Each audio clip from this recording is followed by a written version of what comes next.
It's not often that you find a director so incredible that many of the all-time great legends of cinema praise his name. Robert Bresson is often regarded as the patron saint of cinema and widely viewed as one of the greatest and most important filmmakers of all time.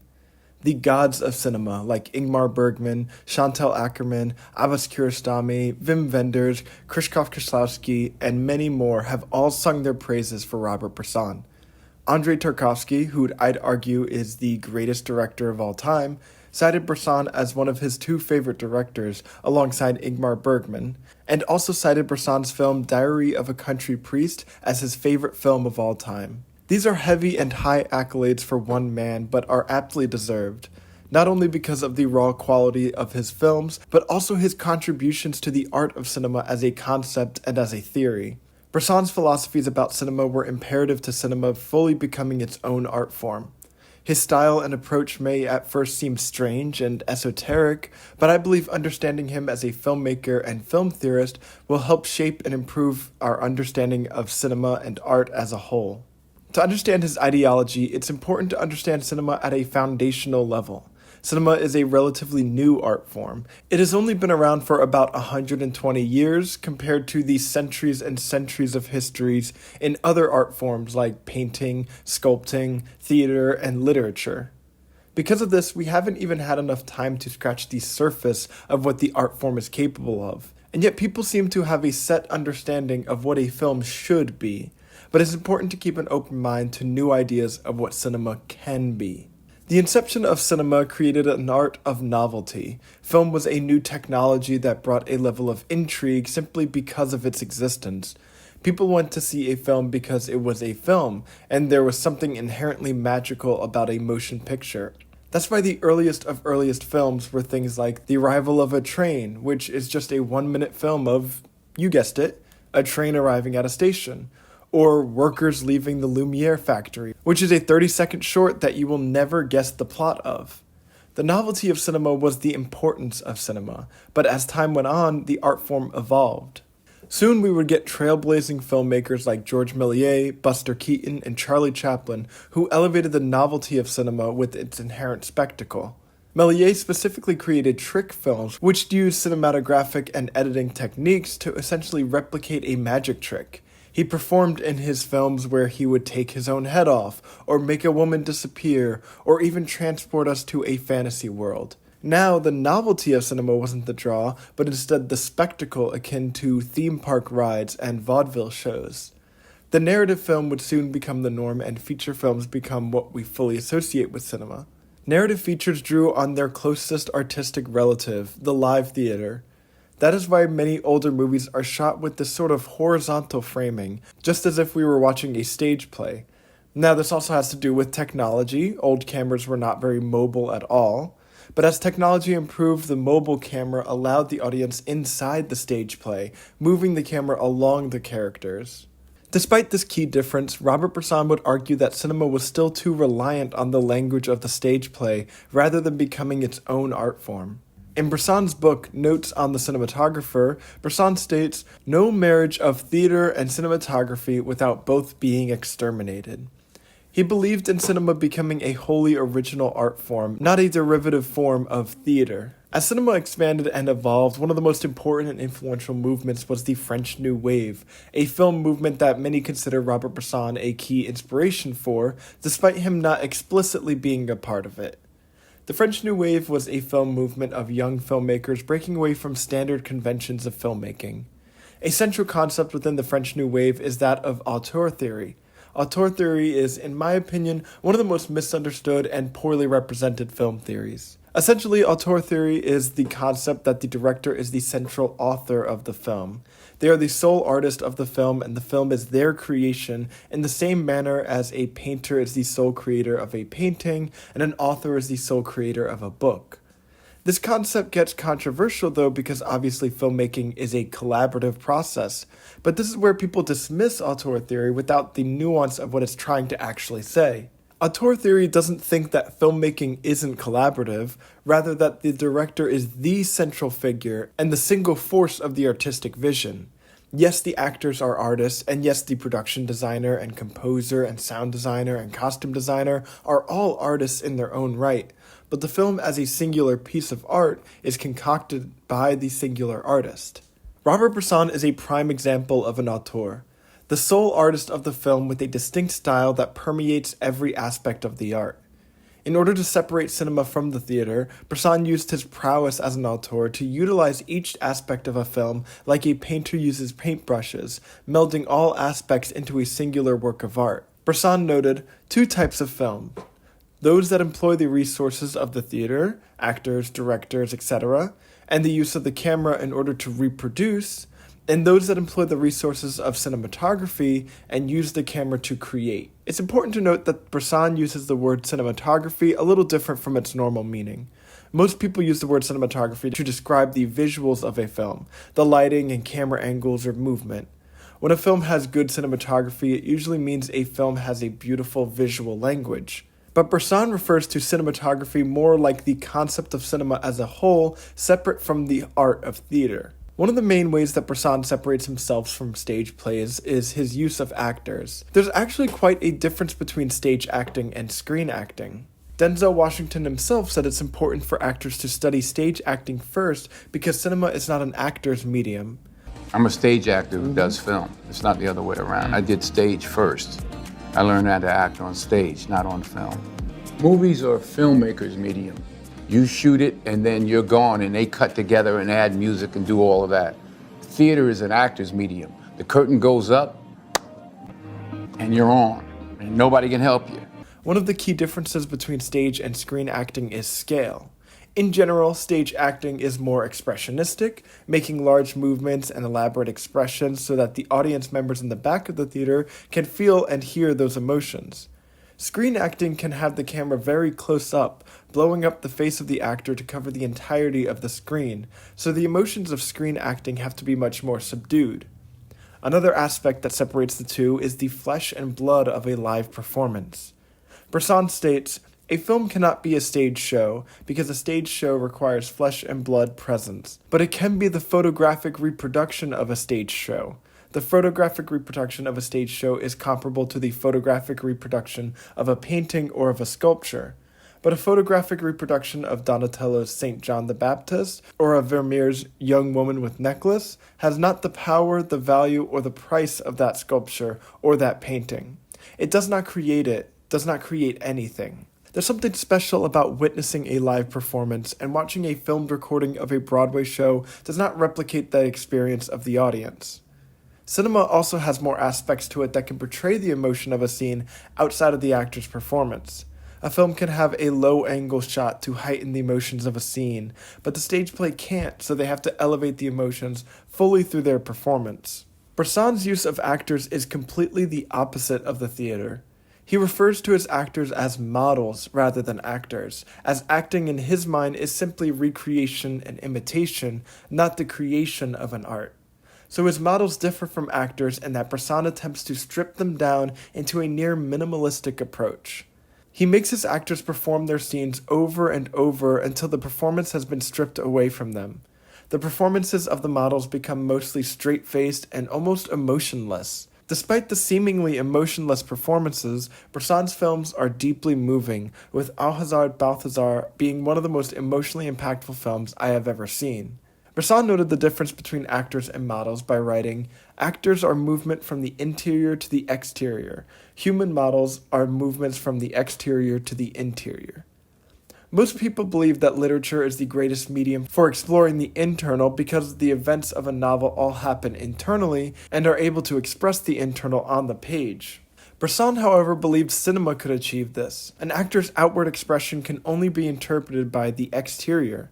We can only understand their interior by translating their exterior. With models, however, with their almost lack of exterior entirely, causes the audience to feel the interior of them without the exterior biasing it. Film critic Roger Ebert said this about Bresson: "His films are of great passion. Because the actors didn't act out the emotions, the audience could internalize them." An American critic, Suzanne Sontag, said this: "The form of Bresson's films is designed, like Ozu's, to discipline the emotion at the same time that it arouses them, to induce a certain tranquility in the spectator, a state of spiritual balance that is itself the subject of the film. Most of Bresson's films are tragedies, and I believe that his films using the human models expresses that a tragedy is intrinsic, that observing a tragedy is enough to feel it. Bresson hated the idea of explaining to an audience. The reason he believed cinema could explore the interior more than literature is because literature can only describe, so it explicitly tells the reader everything. A tragedy speaks for itself, though, and Bresson's films don't need to tell the audience anything. To understand this a bit better, let's dive into some of his films specifically. Bresson made 2 films before this, but his first big break and one of his most well-known films is his 1951 masterpiece, Diary of a Country Priest. This film follows a young priest who becomes the new leader of a local parish.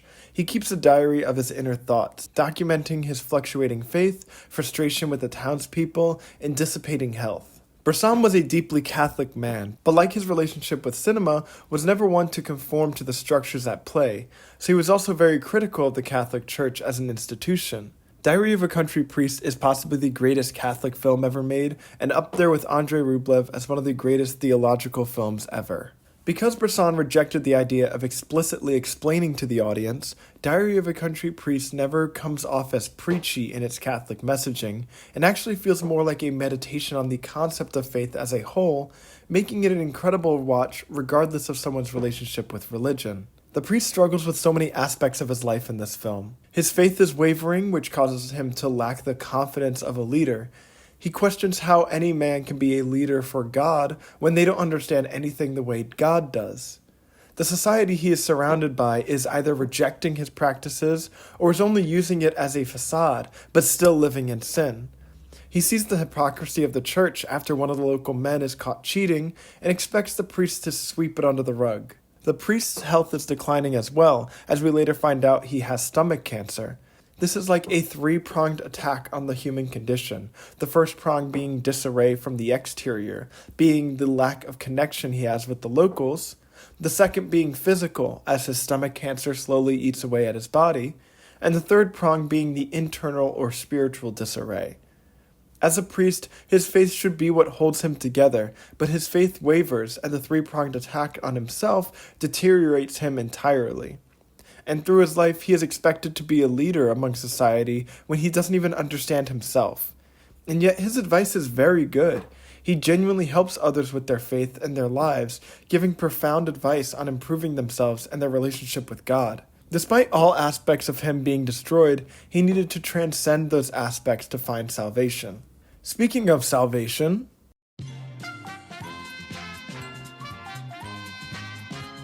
Bresson's next film, A Man Escaped, from 1956, is often considered his magnum opus and plastered on essentially every greatest films of all time list.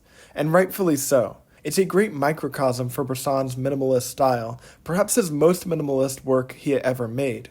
A Man Escaped is a film that spoils its ending in its own title, about a prisoner of war who slowly crafts tools and meticulously breaks his way out of prison. A deceptively simple premise, but becomes a spiritual viewing experience that demands discipline from the audience.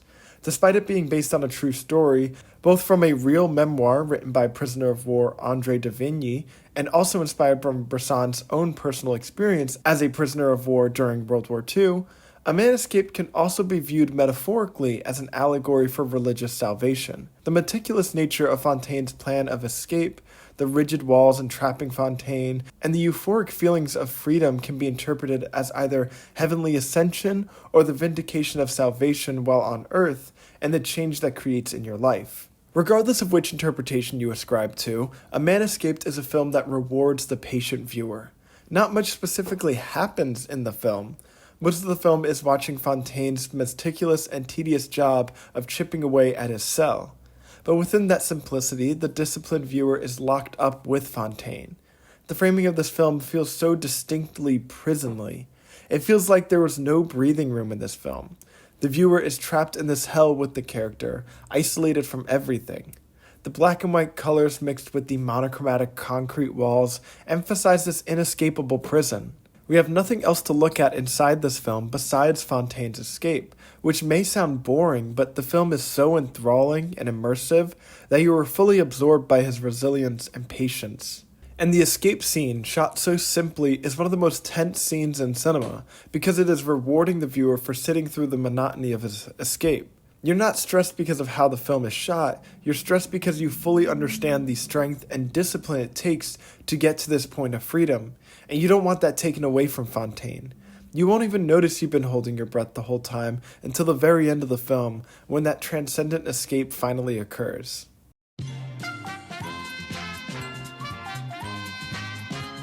In 1959, Bresson released what is now one of his most well-known films, Pickpocket, which is a loose adaptation of Dostoevsky's Crime and Punishment.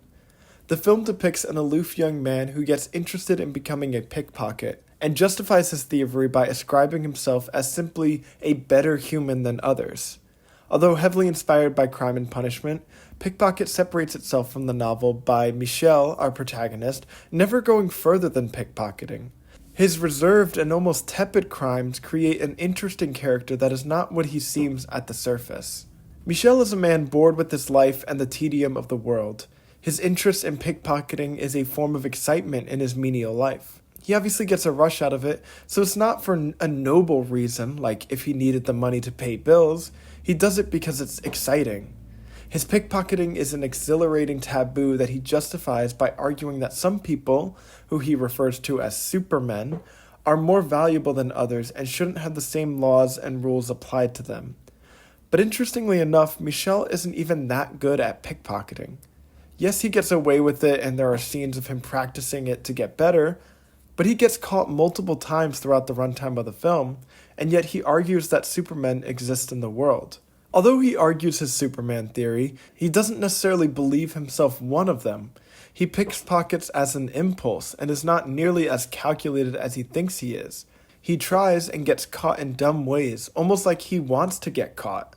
The thrill of pickpocketing for him comes from that tantalizing taboo, and getting caught is part of that taboo. It may come as a surprise to people who haven't seen Pickpocket and only know it as the film directed by the French Catholic who has emotionless actors, but Pickpocket is an incredibly sexual film. It's never explicitly stated, but it's so obviously implied that Michel gets aroused from his pickpocketing. It's a social transgression that isn't necessarily that bad when compared to things like murder or rape.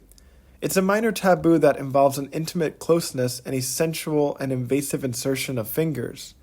In a world of dullness and tedium, slipping a wallet out of someone's pocket is equivalent to an orgasm. More surprising is that Pickpocket doesn't just have erotic undertones, it has homoerotic undertones too. Michel is in a heterosexual relationship, but this is more of a representation of the banality of his life. There's so much more chemistry and sexual tension between Michel and the men who train him in pickpocketing. They work together in their tantalizing taboo hobby, where they go to each other's room and practice techniques with straps around their bedposts. Roger Ebert compared the events with the pickpocket mentors to cruising. The homoerotic subtext adds to the character of Michel, depicting him as a man that doesn't even know what he wants. He doesn't admit to any of his homoeroticisms, just like he doesn't admit to his potential shame kink. He ascribes himself as Superman, but goes out and steals poorly on impulse, almost like he wants to get caught. Then he gets the arousal from both the act of stealing and the public shame of getting caught. Outside of the thematics, I think that Pickpocket is one of Bresson's most technically impressive work, with his mastery of the camera elevating the themes. Every shot in this film feels motivated. Every cut feels so intentional.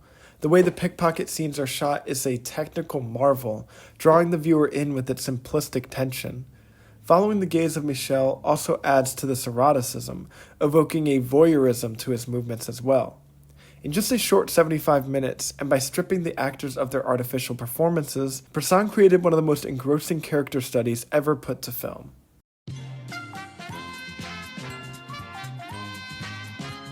Bresson is known for his tragic stories, but I'm not sure any of his films could top the tragedy of Ahazard Balthazar, my personal favorite of his films. Ahazard Balthazar, which roughly translates to Balthazar at random or Balthazar randomly, is the story about a donkey named Balthazar and his journey being moved between owners that treat him with varying levels of cruelty. Like many of Bresson's films, it's deceptively simple but turns into one of the most profound emotional experiences. Famous French filmmaker Jean-Luc Godard described the film as the world in an hour and a half, because the relatively short film shows the reaches of human treachery. The film is such a painful film to watch because you feel frustrated that you can't prevent the events on screen. You feel hopeless watching the cruelty done to this donkey, like your hands are tied while watching. This animal cannot control the events around him, just as the audience can't. Balthazar acts almost as a proxy character for the audience, or a stand-in for the audience to discover the world, only to find the world's endless cruelty. Ahazard Balthazar is a film that I believe everyone should watch at least once. I truly think it is a film that will make you a better person, because all of the people taking advantage of Balthazar do it for some sort of gain, and viewing it as cynical as possible, most of them get what they want because they're awful to Balthazar.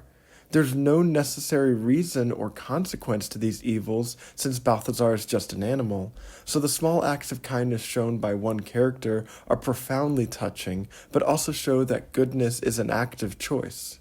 And approaching life with too much pragmatism can lead us into that evil.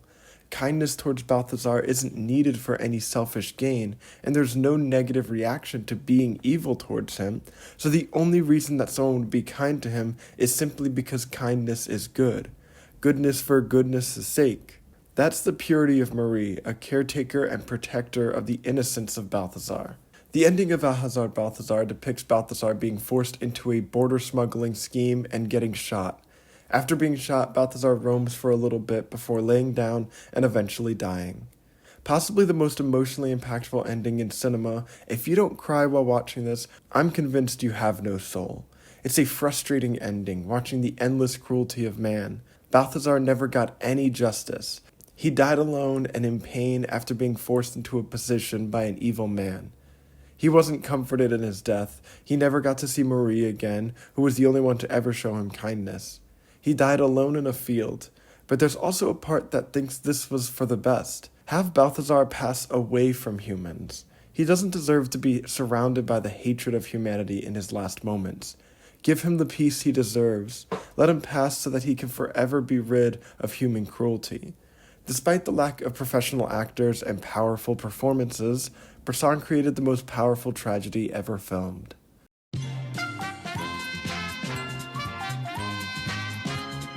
Robert Bresson's final film, L'Argent, which simply translates to Money, is a loose adaptation of, or at least loosely inspired by, Leo Tolstoy's final novella, The Forged Coupon. L'Argent is about this young boy who buys a picture frame using a counterfeit bill. The counterfeit bill is then transferred to the main character, Yvonne, as a means of payments for his services to the photo shop. The shop does this on purpose and denies any connection to Yvonne and the bills after Yvonne is caught using them to pay for his meal. Yvonne is arrested and loses his job, and then continues a descent into desperation and crime as the cyclical nature of crime under capitalism continues. Bresson's later films differed from his earlier films in that his earlier films showed more of salvation and justice, whereas his later films had a much more postmodern, cynical, and nihilism to them. L'Argent obviously has Bresson's signature model acting style, but also fully contains the late-stage Bresson cynicism similar to that of The Devil Probably. L'Argent also reminds me of the frustration within Ahazard Balthazar. You are powerless as you watch injustice after injustice occur. You have a broader knowledge of the events than the characters within the film, which causes an enraging cyclical experience. We know the bills are counterfeit from the start and have to sit idly by as a man gets cheated out of his job and people lie in the court system to save their own face while ruining another's. However, there is a contradiction between the dramatic irony of the film and Bresson's model technique. We know what is happening and can often predict what is going to happen. We know he has fake money and we know he is going to get in trouble because of the fake money. But because Bresson uses human models instead of actors, it's hard to get a read on his characters here and figure out exactly how they feel about the events of the film. All of that is internalized. The dramatic irony builds the tension without the film having to say anything explicit, but then the readability of models makes the ending profoundly terrifying, since this slow and methodical film ends with Yvonne becoming an axe murderer. L'Argent is and feels like Bresson's last film, as it combines aspects from his entire life's work. L'Argent has the influences of early Bresson by being a man on a journey to escape both his inner and his outer self.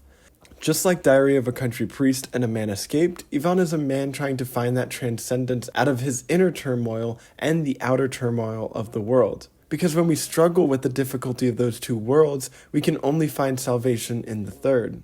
The film is also indicative of mid-Bresson, like A Gentle Woman and Ahazard Balthazar, essentially holding the audience hostage with the camera, forcing us to face both the issues on screen and the issues within our heads that the screen provokes. The camera is an amoral entity of observation, and cinema is an art form that the audience cannot change. We sit helplessly watching the injustices occur to Yvonne and Balthazar and can't do anything to save them. It reminds me of one of my favorite quotes by Bresson himself. "What no human eye is capable of catching, what no pencil, brush, or pen of pinning down, your camera watches without knowing what it is, and pins it down with a machine's scrupulous indifference." The machine's scrupulous indifference is a concept that I believe defines Bresson's body of work. He doesn't explain directly to the audience through dialogue, or even hint at meaning through actors' performances. His aesthetic approach simply leans into cinema's foundation as a camera capturing a moment. The indifference of a machine presents the ideas of the film in an almost unbiased way to Bresson, allowing for the interpretations to appear within each viewer's mind. Whereas A Man Escaped's ending expresses transcendence and salvation, and Ahazard Balthazar's ending indicates a freedom of the cruelty in our world, the ending of L'Argent is anything but. Late Bresson's cynicism and nihilism shines through by depicting the everlasting cycle the film presents, giving essentially zero closure to the events of the film. It's a bold and daring way to end one of the greatest bodies of work.